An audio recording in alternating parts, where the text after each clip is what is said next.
तो आज हम लोग जो चैप्टर स्टार्ट करने जा रहे हैं वो चैप्टर है एडमिशन ऑफ ए पार्टनर।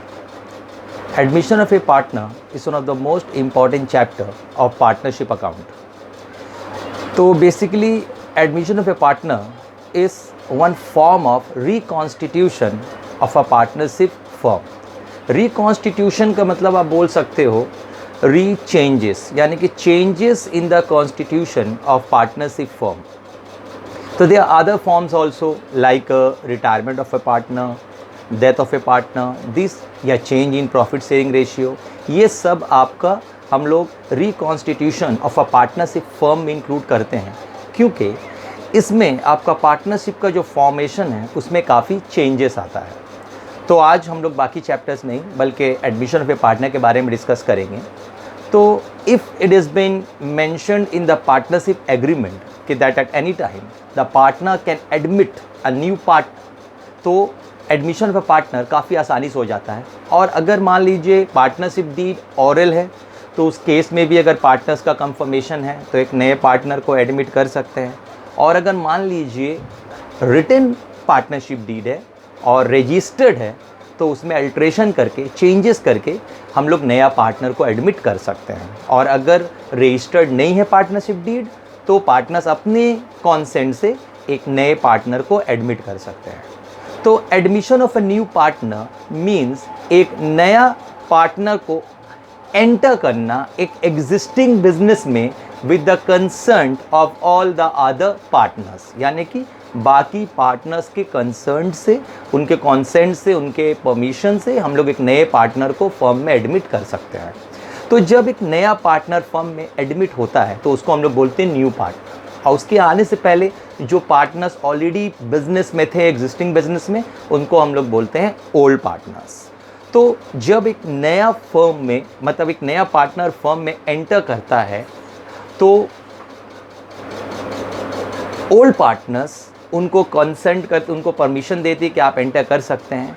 और उसके बाद वो नया पार्टनर आने पर अपने साथ एक अमाउंट ऑफ मनी जो बिजनेस में लाता है जिसको हम लोग बोलते हैं capital of the new partner. Over and above a capital उनको एक और अमाउंट लाना पड़ता है जिसको हम लोग बोलते हैं प्रीमियम फॉर गुडविल। ये क्यों लाते हैं? क्योंकि नए पार्टनर के बिजनेस में एंटर करते ही जो पुराना पार्टनर है उनका शेयर ऑफ प्रॉफिट जो है वो रिड्यूस हो जाता है। They basically sacrifice their share for the new partner. तो इसलिए क्योंकि ओल्ड पार्टनर्स अपने शेयर को सेक्रीफाइस कर रहे हैं न्यू पार्टनर के लिए, इसलिए उस सेक्रीफाइसिंग रेशियो में हम लोग बोल सकते हैं, सेक्रीफाइसिंग शेयर जितना ओल्ड पार्टनर कर रहे हैं, न्यू पार्टनर उसी शेयर के लिए एक अमाउंट उनको कॉम्पेंसेट करते हैं जो उनका प्रीमियम फॉर गुडविल कहलाता है। कई लोगों का ऐसा मानना है कि नया पार्टनर को एडमिट क्यों किया जाता है। नए पार्टनर को एडमिट करने के पीछे कई रीज़न है।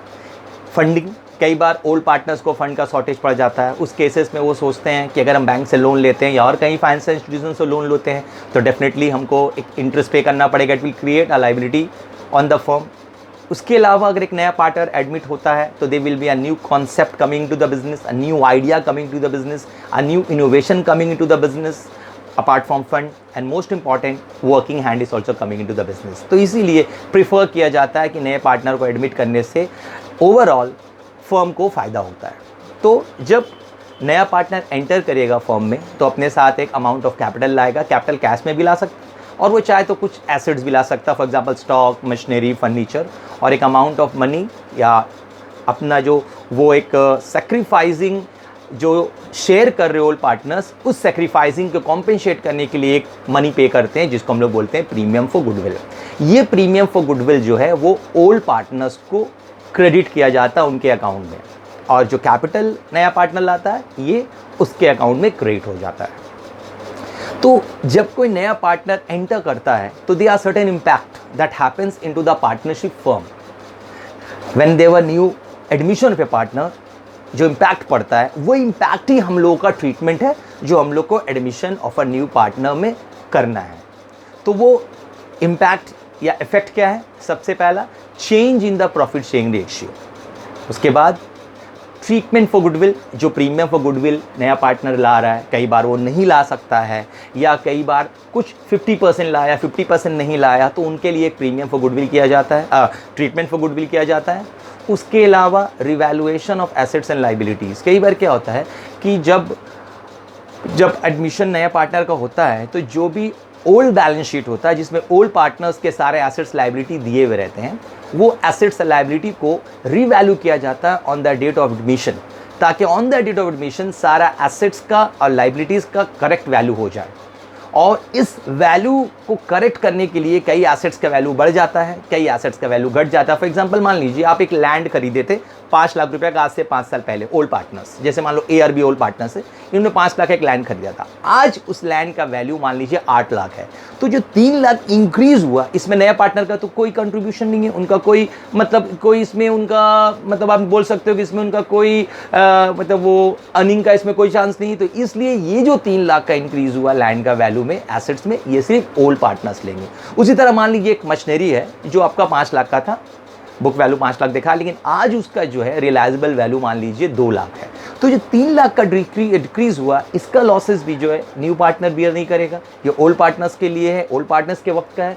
तो इसीलिए on the date of admission सारे एसेट्स लाइबिलिटीज़ को रिवैल्यूड किया जाता है और उससे जो भी प्रॉफिट या लॉस निकलता है उसको हम लोग बोलते हैं रिवैल्यूएशन प्रॉफिट और लॉस, जो ओल्ड पार्टनर्स को क्रेडिट किया जाता है।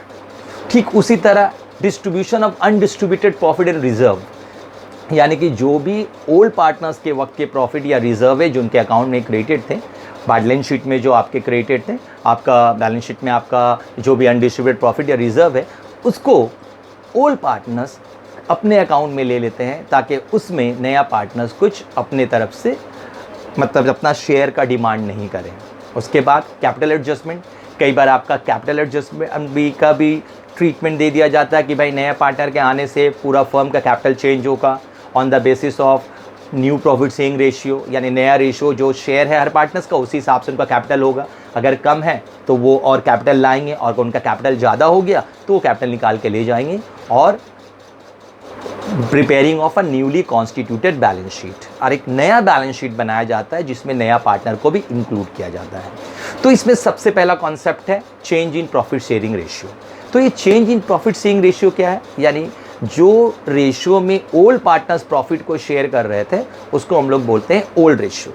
नए पार्टनर के आने के बाद जो एक शेयर हो जाता है ओल्ड प्लस न्यू पार्टनर को मिला के, उसको हम लोग बोलते हैं न्यू रेशियो। अब जो ओल्ड पार्टनर्स जो शेयर कर रहे थे, अब जो नया शेयर कर रहे, डेफिनेटली उनका चेंजेस आएगा। फॉर एग्जांपल मान लीजिए 1 रुपया मान लीजिए प्रॉफिट होता था, 50 पैसा ए लेता था, 50 पैसा बी लेता था। अब सी आ गया, तो सी आने से अब 33 पैसा और 34 पैसा, यानी ए के हिस्से में 33 पैसा आ रहा है, बी के हिस्से में 33 पैसा आ रहा है, सी के हिस्से में 34 पैसा आ रहा है, क्योंकि अब तीनों में शेयर बटा है। पहले 2 में बटता था हाफ हाफ, यानी कि इक्वली, अब तीनों इक्वली बटा।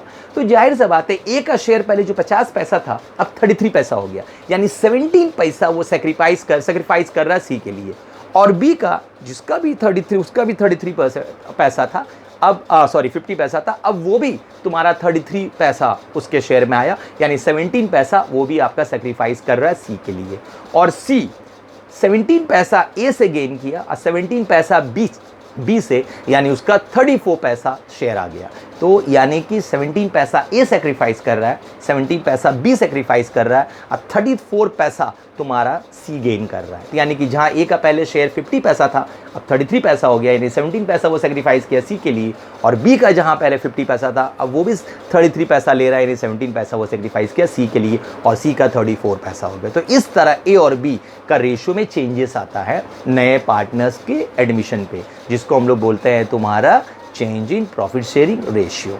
रिवैल्यूएशन ऑलरेडी हम डिस्कस कर चुके हैं, इसके लिए हम लोग एक रिवैल्यूएशन अकाउंट बनाना पड़ता है और एक बैलेंस शीट। तो normally admission of a partner में, पार्टनरशिप में हम लोग को जो अकाउंट्स प्रिपेयर करना पड़ता है वो है revaluation account, partners capital account और एक new balance sheet after the admission of a new partner.